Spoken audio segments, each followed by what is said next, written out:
Dia mimpi arwah dia. Ayah balik ke rumah, duduk depan muka dia. Okey? Pertama nak bagi tahu kita ini ada dua roh. Satu dia panggil roh hayah. Yang kedua dia panggil roh yaqazah. Roh hayah itu roh yang ditiup ketika 4 bulan dalam perut mak, datang malaikat tiup roh, hiduplah kita. Dan bila sampai masa mati, roh itu dicabut. Matilah kita. Itu panggil roh kehidupan. Satu lagi dia panggil rohul yaqazah. Roh yang keluar ketika seseorang itu tidur. Kalau dia berjalan, pergilah berjalan ikut tempat yang ditentukan oleh Allah. Kalau tidak berjalan, duduk dia di samping jasad. Tidak nampak apa-apa. Baca ada hari kita tidur, tak nampak apa-apa. Ada hari kita tidur, nampak sesuatu. Okey? Yang nampak bukan jasad. Jasad kita sudah senyap. Sudah tidur. Diam. Yang pergi tengok itu, roh. Okey?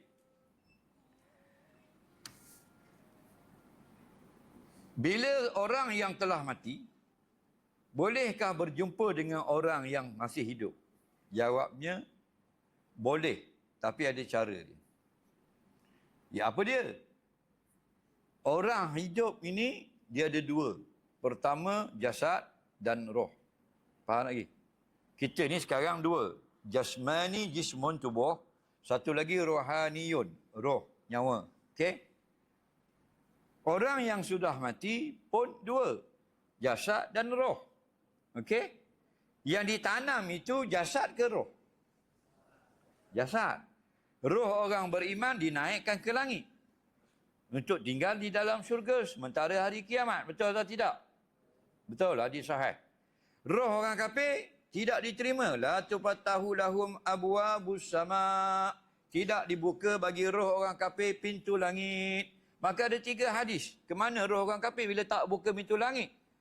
Nah, hadis yang pertama, disambar. Seperti disambarnya helang menyambar burung-burung. Yang kedua, duduk pada zaga barhut. Yang ketiga, duduk pada lubang-lubang tanah bumi. Itu orang kafir. Okey? Baiklah. Kita tak boleh jumpa roh. Kerana apa? Kerana Allah kata, wa min maraihim barzakhun. Di belakang kehidupan dunia kita ini, ada dinding, dipanggil barzakh. Yang menyebabkan kita tak nampak kehidupan mereka. Tapi yang boleh, ialah roh kita, nampak roh mereka. Sebab tu dalam kita tidur, roh kita itu kadang-kadang nampak roh orang yang telah mati. Faham lagi? Seperti mimpi jumpa Rasul. Jumpa roh dia. Bukan Nabi berjalan-jalan dalam kubur, bukan. Roh Nabi. Okey, jumpa. Roh dengan roh boleh berjumpa. Lepas tu kadang kita, roh mak kita balik ke rumah, kadang kita jumpa di masjid, orang yang telah mati 10 tahun lepas. Okey, roh dengan roh boleh berjumpa. Mimpilah kita jumpa ayah. Sampai masa nak bangun, dalam hadis sahih, Allah kembalikan roh kepada jasad. Lalu bangun, mimpi ayah tadi. Dan yang ditahan ialah roh yang sudah mati, yang tidak ada jasad. Kita jumpa dengan ayah kita, roh. Roh kita jumpa, tubuh kita duduk rumah, pak sabar. Kita jumpa di mana? Jumpa paka ayah kita. Roh ayah kita dengan roh kita. Jumpa. Lagi bila sampai nak bangun, kita dikembalikan Allah, masuk dalam jasad, bangun. Roh ni ditahan. Tak masuk dalam jasad. Kerana dia sudah mati.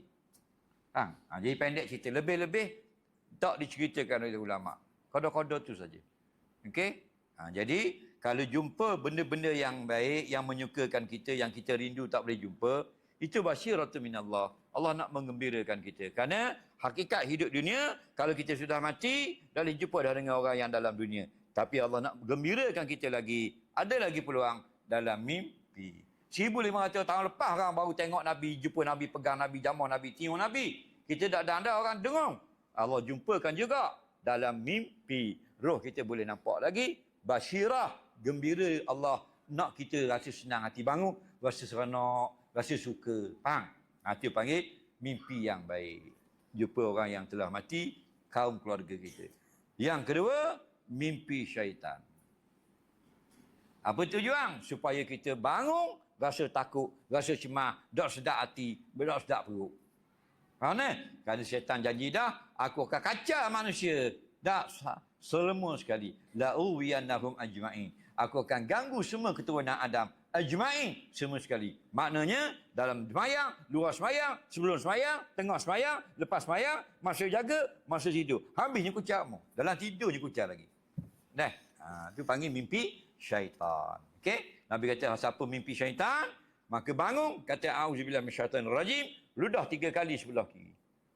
Niscaya membangun dalam keadaan hilang rasa takut. Faham? Dengan mimpi. Banyak mimpi atu. Atu benda. Banyak mimpi atu. Takut tak? Ha? Dah nak gerak ya, takut. Depan last way, kanan pocong, kiri toyok, belakang atu kopek. Nak lari kau ni. Nampak? Bangun. Tengok dah. Mimpi. Peluh berjeruk. Tak? Itu Nabi pesan.